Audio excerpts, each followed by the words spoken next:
Hi, I'm John Davis, and this is MotorWeek. Join us for one last throwdown in the Toyota GR Supra. Then we'll go on patrol, hitching a ride with a veteran military convoy. Then it's around the block once or twice in an all-new quick spin. And get down the road with two hot hatchbacks from Volkswagen. To come drive with us next.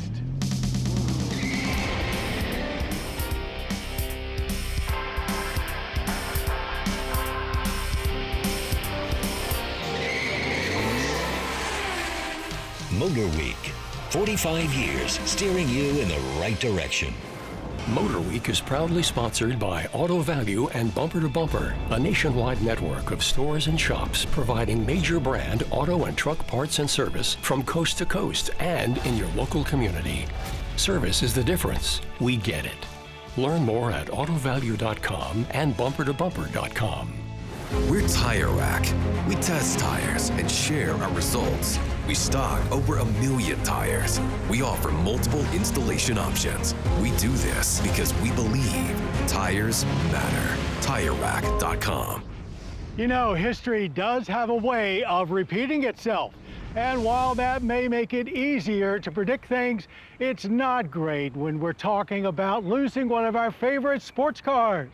That's right, after returning to the Toyota lineup 6 years ago, the Supra is once again making a fast getaway. At least Toyota has given us this final edition as a parting gift.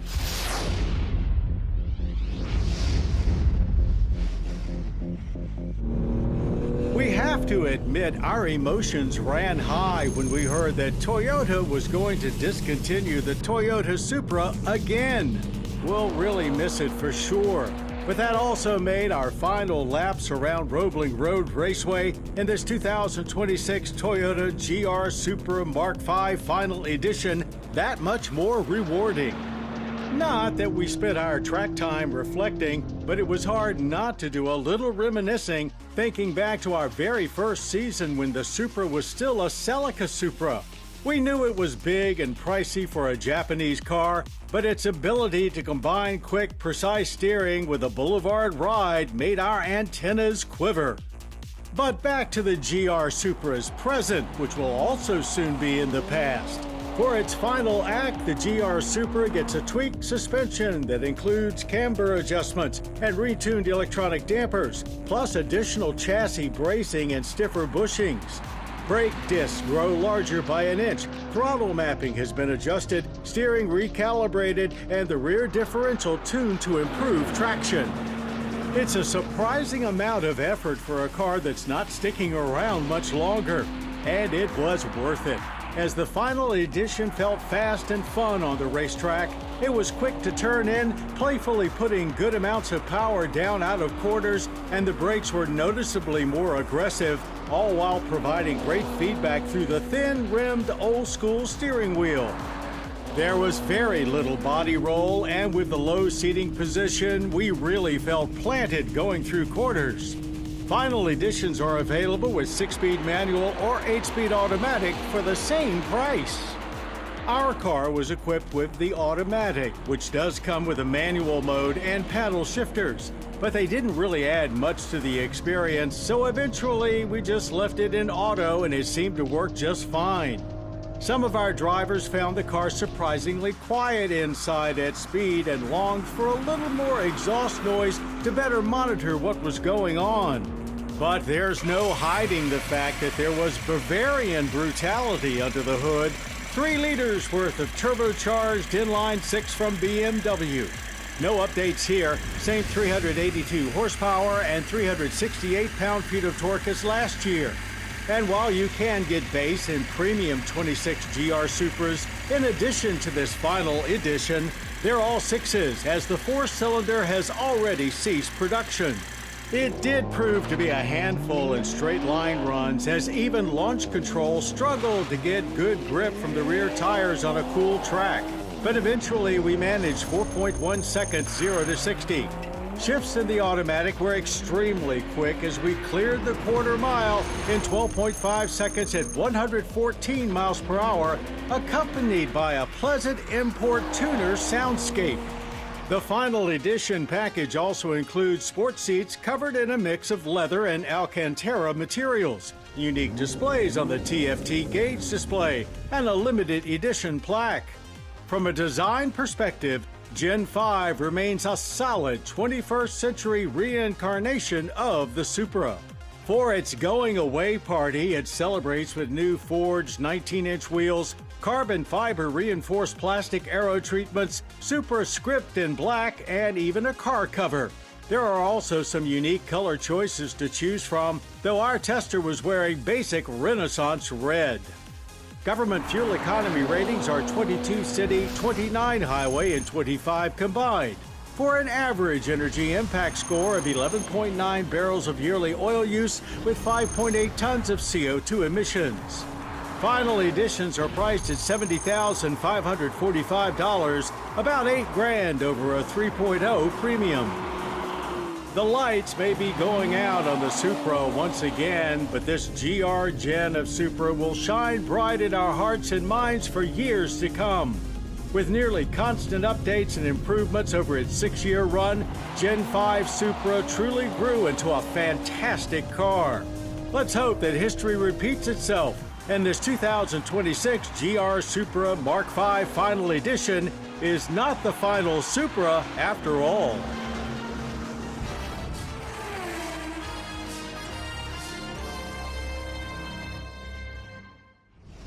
At the onset of World War II, Willis Overland designed a 4x4 vehicle which not only won a U.S. Army contract, but won the hearts of soldiers and civilians alike. What went on to become the Jeep spawned America's ongoing fascination with military vehicles and their history. And this week, our Greg Carlos goes over the edge with a group that honors these vehicles by driving them the way they were meant to be driven.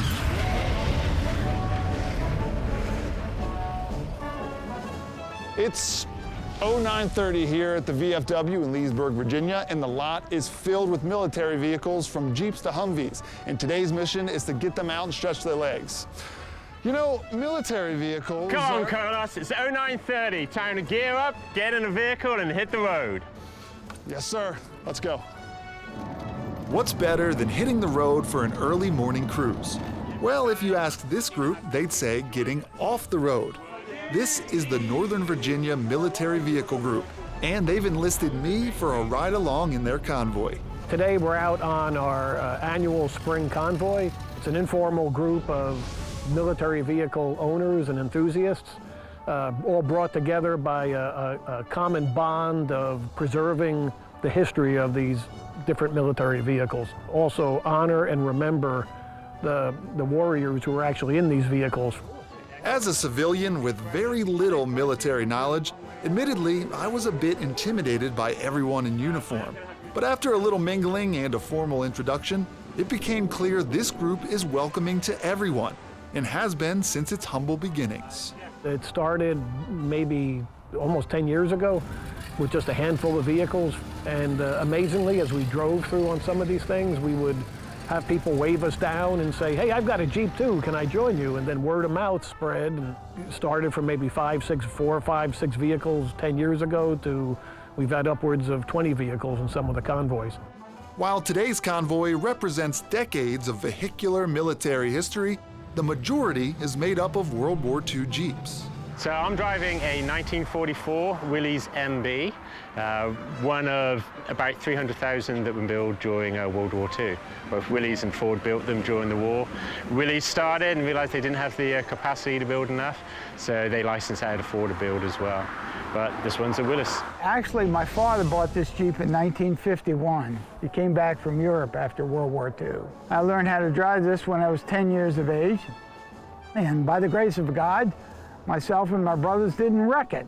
And honestly, even if they did, the brothers probably could have put it back together themselves. But you gotta remember, these things are built for guys with, by and large, 9th grade education. So as long as it's documented in the manual and your Jeep is stock, you can pretty much figure it out. and you're not going to break anything. If you were to tell me that I was going to be replacing engines and rebuilding transmissions and fuel systems and electrics and stuff like that, I would have said no thank you. But it's like I was telling these guys today, it's as much fun to work on these as it is to actually drive them. It's a vehicle that is 81 years old, and yet we're still out there using it. Some people restore them to what we call show condition, in terms of like factory line condition, as though it's just rolled off the factory line. Mine is a motor pool condition, means I get out there, I use it, I drive it hard. And that's what today is all about.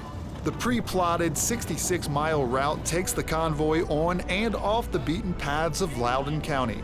Sitting in the passenger seats of a few of the Jeeps, I quickly catch on to the appeal, especially when we get to the water crossings. Here, the bigger, more modern military vehicles have the advantage, but no one in this group is shying away from a challenge.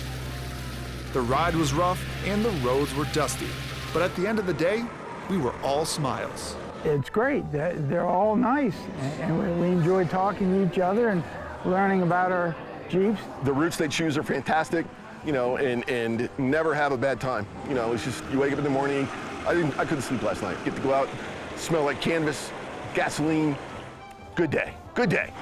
That's affirmative, sir. We're back on the throttle for an all-new quick spin. The Honda Pilot is refreshed for 2026. And after our Pilot landed our California-bound flight at San Diego International, we were off for another first drive. Most of the changes made to this mid-size three-row aren't apparent from the outside, minus the larger grille and, if you really know your stuff, a pair of new colors. Buckle in and you'll see the larger 12.3-inch touchscreen, joined by a 10.2-inch digital gauge cluster. They're both standard, along with wireless smartphone projection, Google built-in, and a 5G Wi-Fi hotspot. Though the best changes aren't noticed until the wheels start turning. The ambient noise, for one. Intruding road NVH is reduced by 2 to 3 decibels, great for commuting.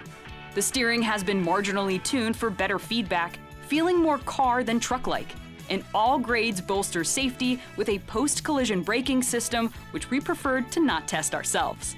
And what stayed the same is equally just fine with us.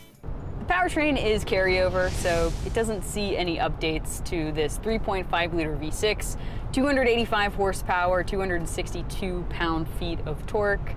There's plenty of power, it sounds really good. It's paired to a 10-speed automatic that shifts really nicely, very smooth. Honda also said that they made some tweaks to the steering in this Pilot. If anything, it's very minimal, maybe just a little bit more refined. But overall, we've really liked the powertrain in the Pilot, so we're happy to see it remain virtually the same. The 2026 Honda Pilot starts just under $44,000, working up to $56,000 at the top of the lineup.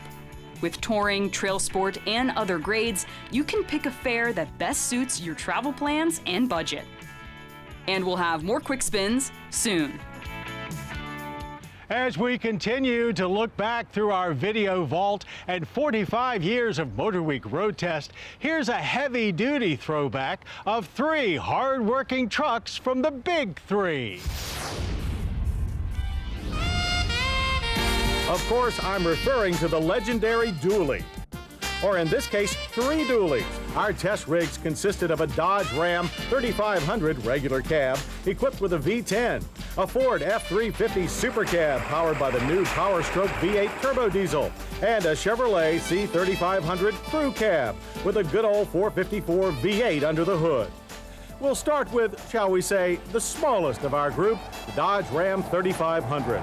It proved to be the most maneuverable, especially when hooked to a trailer. And that trailer can be a big one, up to 13,300 pounds when pulled by our massive 8-liter V10. It pumps out 300 horsepower and an impressive 450 pound-feet of torque. This power plant shares its design with the Viper. But unlike Dodge's sports car, the Ram's interior is designed for long-haul comfort.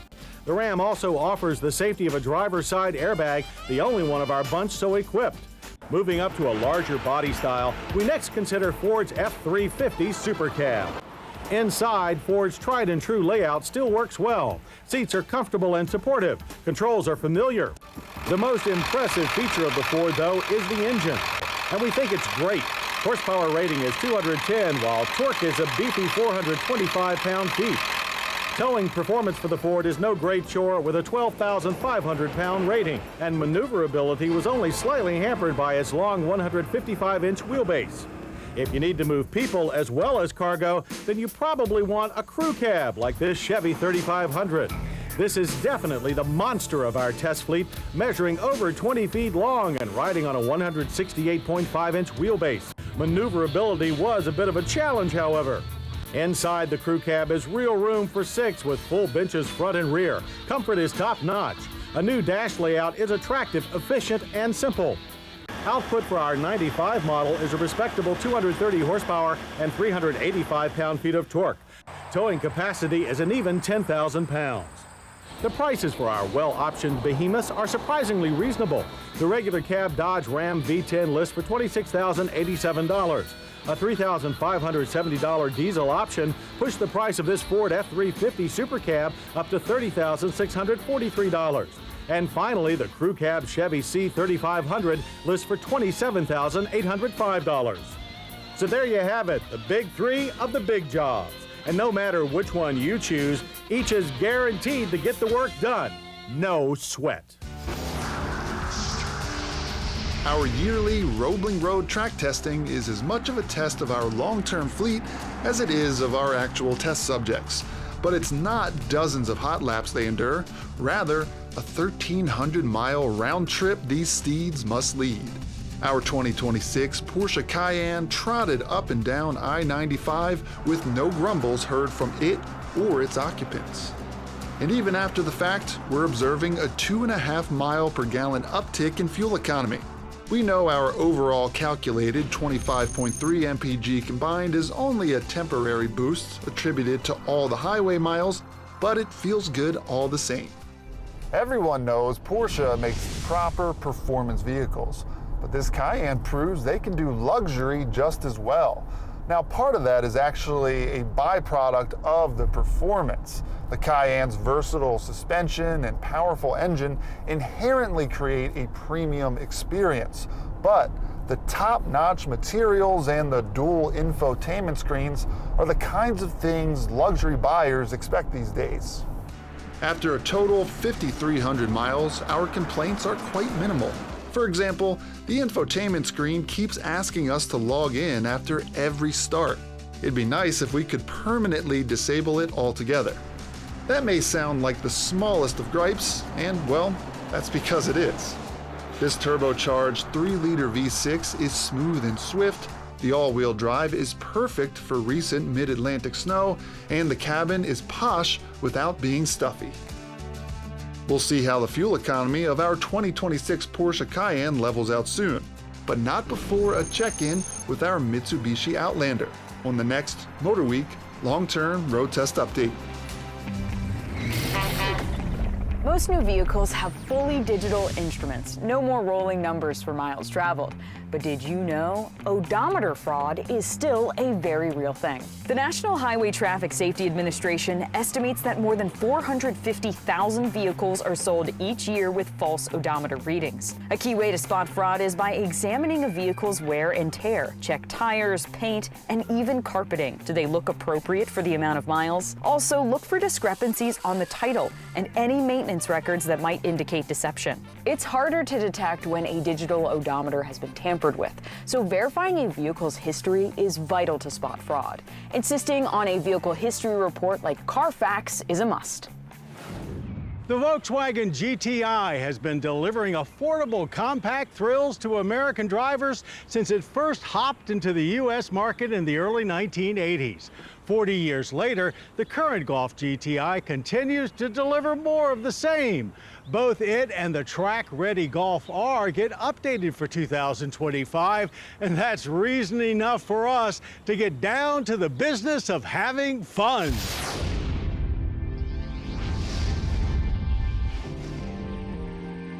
Down to business and having fun surmises both the 2025 Volkswagen Golf GTI and Golf R. They arguably appear more professional than most of their hot hatch rivals, but under the sheet metal, they're just as searing. And that starts here. The fourth generation of Volkswagen's EA888 engine. In the GTI, this 2-liter Turbo 4 simmers at a front-wheel delivered 241 horsepower and 273 pound-feet of torque. Not too shabby. But this same punchy four-banger flexes an all-wheel deployed 328 horsepower and 295 pound-feet in the R. That's 13 horsepower more than the pre-refresh Golf R. We always appreciate extra power, though we doubt you'll feel it here.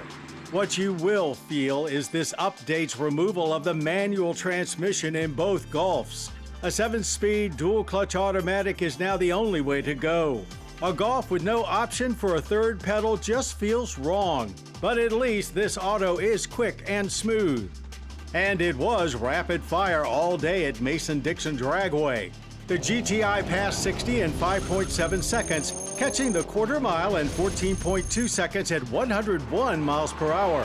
This is about as quick as you need, and most of our staff found it perfect for quick draws on highway entry ramps. For the lead foot afflicted, the Golf R's 4.1 second 0 to 60 time is quite the remedy, and its 111 miles per hour 12.5 second quarter a higher dosage still. It's obviously quicker, a predictable outcome, as was braking. The R's larger 14.1-inch front rotors and 2-piston calipers stopped us from 60 and 102 feet. An electromechanical brake servo heightens pedal response, and we'd say it was aptly quick with good bite and no fade. The GTI's smaller 13.4-inch rotors, benefiting from the same brake servo, stopped just barely longer at 103 feet. Slalom testing a Golf is an exercise in pure automotive enjoyment. We found the R and GTI Autobahn's included DCC adaptive dampers to be firmer than anticipated on the street, even at their softest setting, but just right through our cone course. Both showed minimal body roll, though we'd like a tad more sharpness and feedback from the steering. During the most intense swings, the R's 4-motion all-wheel drive system can send all rearwards power to one individual wheel for greater agility. As expected, the R is the hotter hat, but our staff agrees the GTI is more than enough for your everyday runabout. Interior updates are limited but appreciated, especially inside the GTI. The steering wheel ditches haptic controls in favor of physical push-button switchgear. Thank you. This two-tone Vienna leather seating is standard on the Autobahn trim and available in the SE. Optional over new Club Sport Art Velour seating. The Golf R's leather can be swapped for its own Art Velours, part of a new Euro-style package. It adds almost $3,800 to the price, but shaves 80 pounds by ditching the sunroof and certain power adjustments, and by bolting up a titanium axle back exhaust. The R's steering wheel still depends on haptics, including the blue R button used for dialing in drive modes. All settings are displayed on the Golf standard 12.9-inch infotainment screen, paired with a 10.25-inch digital instrument cluster. Outside, the GTI's revised face sees a stretched red character line and a standard illuminated light bar and logo. GTI badging adorns the fenders. It's hard to spot the differences on our stealthed-out Golf R Black Edition. Similar LED touches join the unique front end, and these new 19-inch forged wheels are 20% lighter. For the GTI, government fuel economy ratings place it at 24 city, 32 highway, and 27 combined. We saw 29 miles per gallon running regular fuel. The 2025 Volkswagen Golf GTI starts at $33,670, a solid deal. A top trim Autobahn starts at $42,105. The $48,325 required to step into an R is steep, but you'll get every bit of VW performance. In conclusion, we stand by what we've already said. The 2025 Volkswagen Golf GTI is all you need. But sometimes cars aren't about what you need, they're about what you want. And if you really want what an ultimate golf can do, the R is one rowdy ride. Well, that's our show. I hope you enjoyed it. Now, for more Motor Week, including daily news updates, podcasts, and even complete episodes, cruise on over to pbs.org/MotorWeek. And I hope you'll join us next time as we celebrate our 45th season with a special anniversary episode. We'll look back on how this all got started, take you behind the scenes of our road test, along with a special salute to Master Technician Pat Goss. Plus, plenty of spins, grins, bloopers, and burnouts. Don't miss it. Till next time, I'm John Davis. We'll see you right here on Motor Week. To learn more about MotorWeek, television's original automotive magazine, visit pbs.org/MotorWeek. The MotorWeek app, which includes our latest reviews and feature stories, is now available for mobile devices. MotorWeek is proudly sponsored by Auto Value and Bumper to Bumper, a nationwide network of stores and shops providing major brand auto and truck parts and service from coast to coast and in your local community. Service is the difference. We get it. Learn more at autovalue.com and bumpertobumper.com. We're Tire Rack. We test tires and share our results. We stock over 1 million tires. We offer multiple installation options. We do this because we believe tires matter. TireRack.com.